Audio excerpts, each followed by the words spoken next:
Welcome to my channel Knowledge Guru Paul 007। में अगर नया है तो चैनल को सब्सक्राइब जरूर कर देना और बेल आइकन को क्लिक कर देना कि दूसरा वीडियो का नोटिफिकेशन पहले आ जाए। और वीडियो अगर अच्छा लगे तो वीडियो को लाइक करना मत भूलिए और ज़्यादा से ज़्यादा शेयर करिए और कमेंट्स करके बोलिए आपका वीडियो कैसे लगा। तो आज का जो टॉपिक है, तो मैं अभी तो पिछले कुछ दिन से मैं अभी ITR का फाइल बहुत सारा आप लोगों के पास वीडियो में लेके आया। बट अभी हम लोगों का जो ITR जो ऑनलाइन फाइल करते हैं तो उसमें अभी सिर्फ इनेबल हुआ है ITR 1 एंड ITR 4। तो आज हम लोग बात करेंगे ITR 1। ITR 1 तो सबका मन में यही आता है कि ITR 1 कौन कौन फाइल कर सकते हैं, मतलब who can file that ITR 1, मतलब जिसको सर्च फॉर्म बोला जाता है। तो ITR 1 फाइल में अगर फिल करना है तो दिस देखिए यहाँ पे लिखा हुआ है मेरा, this form will be applicable if you meet the following condition. तो फॉलोइंग कंडीशन में क्या क्या होता है, देखिए फर्स्ट कंडीशन में बोल रहा है you qualify as resident and ordinarily resident in India. आप अगर इंडिया का रेसिडेंट, मतलब नॉर्मल एक रेसिडेंट होते हैं, मतलब जैसे कोई पॉलिटिशियन, एक्टर या दूसरा कुछ नहीं होगा, मतलब आप एकदम आम आदमी जो होता है वो ITR 1 फाइल कर सकते हैं। सेकंड में आता है यू हैव वन और more of the following source of income. अगर आपका एक से ज़्यादा इनकम का सोर्स अगर होता है तो भी आप ITR 1 फाइल कर सकते हैं, जिसमें क्लॉज है you have salary income, you have interest income from bank or post office, cooperative society, enhanced compensation, income tax refund। मतलब ये सब कैटेगरी में, मतलब आपको सैलरी छोड़कर भी अगर आपको बैंक, पोस्ट ऑफिस या कोऑपरेटिव सोसाइटी या कुछ कंपनसेशन आप कहीं से मिलता है, या तो इनकम टैक्स का भी कोई पिछले साल का अगर रिफंड आता है तो वो भी आपका इनकम में लेना पड़ेगा।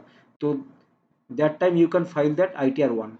उसके बाद आते हैं हम लोग यू हैव डिविडेंड इनकम। अगर आपका कोई डिविडेंड से कुछ अर्निंग आ रहा है तब भी आप ITR फाइल कर सकते हैं। अगर यू हैव फैमिली पेंशन, अगर आपको कुछ फैमिली का पेंशन मिलता है आपका नाम में, तब भी आप ITR 1 फाइल कर सकते हैं। उसके बाद आते हैं हम लोग you do not own any house property और वन हाउस प्रॉपर्टी।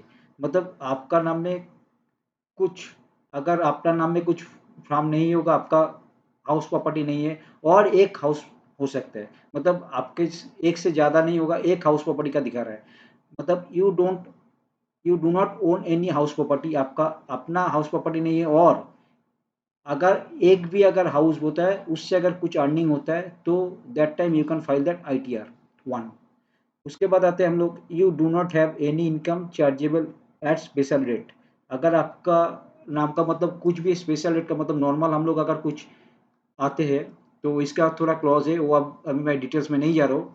तो नॉर्मल रेट का अगर हम लोगों को कुछ अगर इनकम होता है तो उससे ज़्यादा इनकम अगर हो जाता है तो उस टाइम में आप लोग ITR 1 में फाइल नहीं कर सकते। ठीक है।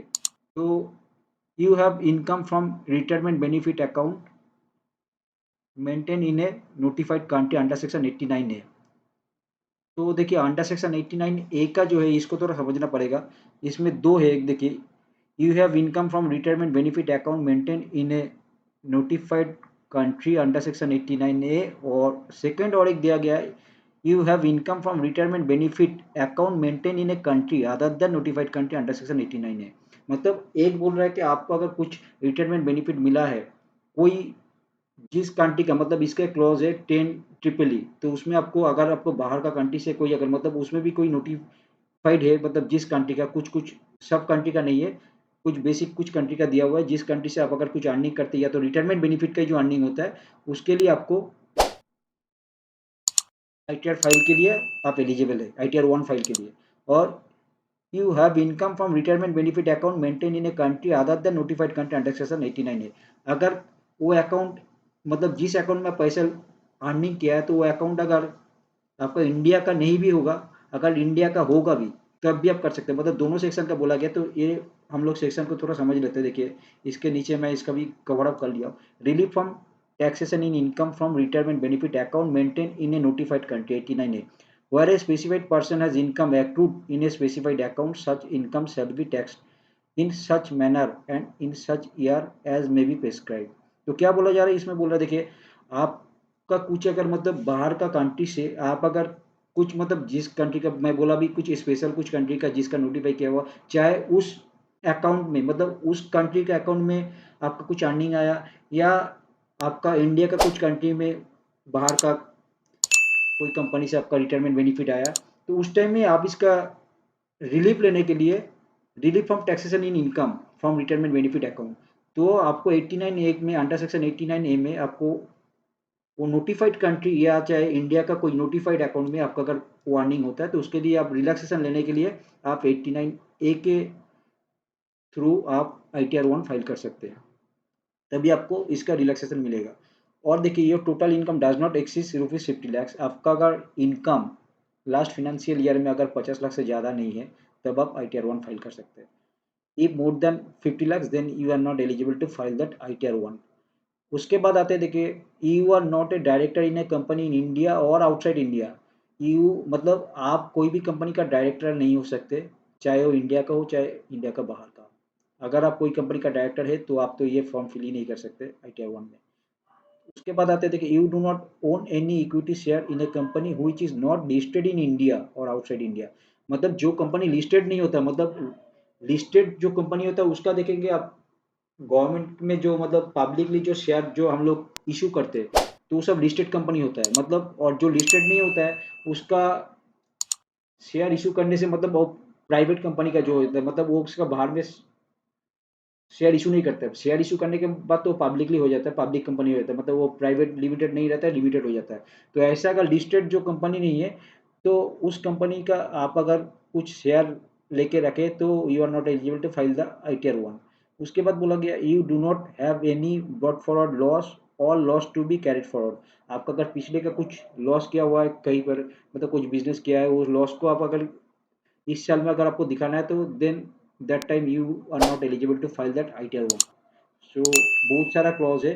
उसके बाद हम लोग चलते हैं, यहाँ पे देख रहा है, you do not want to claim any relief under section 90 और सेक्शन 91। तो सेक्शन 9 मतलब अगर आप कोई क्लेम सेक्शन 90 और सेक्शन 91 के तरह लेके नहीं, अगर आप क्लेम नहीं करते तभी आप ये ITR 1 फाइल कर सकते हैं। कि यहाँ पे मैं क्लॉज को भी मार्क कर दिया हूँ, tax relief can be claim as follows, there exist DTA। मतलब DTA का क्या होता है, वो है डबल टैक्सेशन अवॉइडेंस एग्रीमेंट जो है, मतलब इंडिया के साथ कोई बाहर का कंट्री के साथ इंडिया में अगर कुछ ऐसे कंपनी में एग्रीमेंट किया हुआ है, मतलब डबल टैक्सेशन अवॉइडेंस एग्रीमेंट जो होता है वो अगर किया हुआ है, उसका अगर आप अंडर सेक्शन 90 और अंडर सेक्शन 91 का आप अगर कुछ टैक्स रिलीफ क्लेम करना चाहता है तो उस टाइम में आप ये फाइल नहीं कर सकते। तो यहाँ पे दिया हुआ, you do not want to claim any relief under section 90 और सेक्शन 91।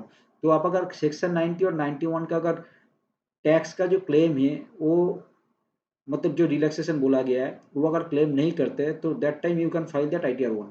उसके बाद बोल रहे हैं, देखिए, you do not have any income और एसेट आउटसाइड इंडिया। आपका बाहर का, मतलब इंडिया का बाहर में कोई एसेट नहीं होना चाहिए, ठीक है। तो बाहर का कोई इनकम भी नहीं होना चाहिए। You are not govern by the Portuguese civil code. मतलब पोर्तुगल का जो है, पोर्तुगल का कोई सिविल कोड आप, उसका जो गवर्नमेंट है जो उसके साथ कुछ आपका एग्रीमेंट या कुछ वहाँ का कुछ नेशन, कुछ आपका का सिविलाइज का कुछ रिलेशन आपका अगर पोर्तुगल का होगा तो आप यहाँ पे ITR 1 फाइल नहीं कर सकते, ठीक है। तो you are not a partner in a partnership firm. अगर आप कोई पार्टनरशिप फर्म का आप पार्टनर है तो that time you can not file that ITR 1 also. उसके बाद देखिए, you do not have agriculture income more than ₹5000। 5000 से ज़्यादा अगर आपका एग्रीकल्चरल इनकम है, कहीं से भी पैसा आया जो बैंक में है, तो आप उस समय भी आप ये ITR 1 फाइल नहीं कर सकते। तो हम लोग आते हैं नेक्स्ट क्वेश्चन में, you do not want to claim any deduction under section 57 other than deduction WRT family pension under section 57 IIA। तो 57 जो अंडर सेक्शन 57 है इसमें बहुत सारा क्लॉज है। तो इसमें एक क्लॉज में देखिए, अदर देन डिडक्शन, मतलब जो ये फैमिली पेंशन का जो 57 आया है का जो क्लॉज है उसमें जो डिडक्शन है सिर्फ आप वही ले सकते हैं, अदर देन डिडक्शन, मतलब उसका छोड़ के और दूसरा कुछ नहीं है।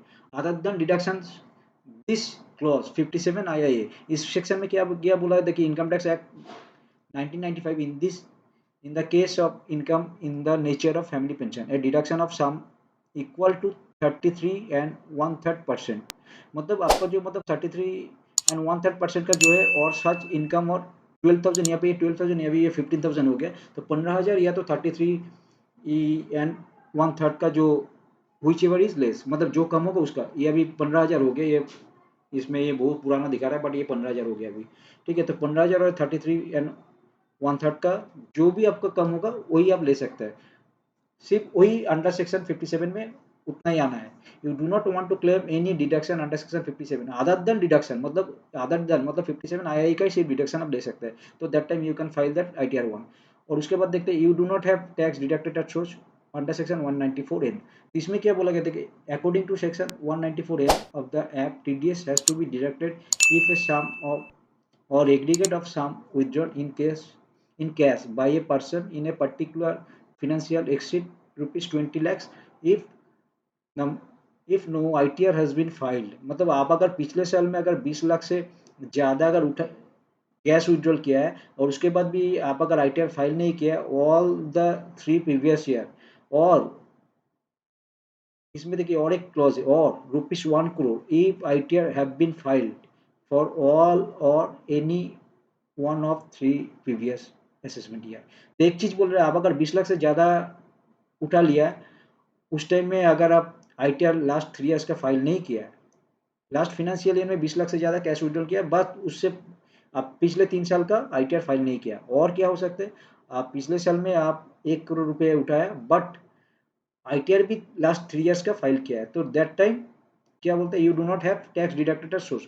तो उस टाइम में अगर ये क्लॉज में आता है, आपका अगर ऐसा कुछ जो क्लॉज में है, ऐसा ट्रांजेक्शन आपका अगर नहीं हुआ, तो that time you can file that ITR 1।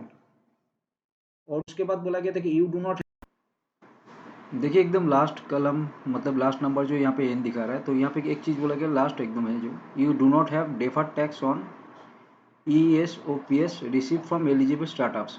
मतलब आपका अगर कुछ लॉस हो गया, मतलब आप नया नया बिजनेस स्टार्टअप किए थे, तो उसमें अगर कुछ एम्प्लॉय के चलते मतलब TDS या टैक्स जो भी है आपका डेफर्ड टैक्स, मतलब आपका ये अगर कोई लॉस हुआ है तो आपका वो होना नहीं चाहिए। अगर वो ऐसा लॉस अगर हो तो उस टाइम में भी आप ये ITR फाइल नहीं कर सकते। मतलब ये do not have the deferred tax on, मतलब आपका डेफर्ड टैक्स मतलब उसका लॉस नहीं होना चाहिए। अगर आपका नया कुछ बिजनेस स्टार्ट किया उस टाइम में अगर लॉस नहीं हुआ, तो then you can file that RTR Tier 1। उनका हम लोग थोड़ा बहुत डिस्कस, मतलब कौन फाइल कर सकते हैं और किस बेस में, मतलब कौन कौन सा क्लॉज में फाइल कर सकते हैं। तो ये आप लोग एक बार वीडियो में देख लीजिए, मैं फिर भी एक बार आप लोगों को दे रहा हूँ। तो आई होप कि ये वीडियो आप लोगों को अच्छा लगा है, तो वीडियो को लाइक ज़रूर कर देना और ज़्यादा से ज़्यादा शेयर करना।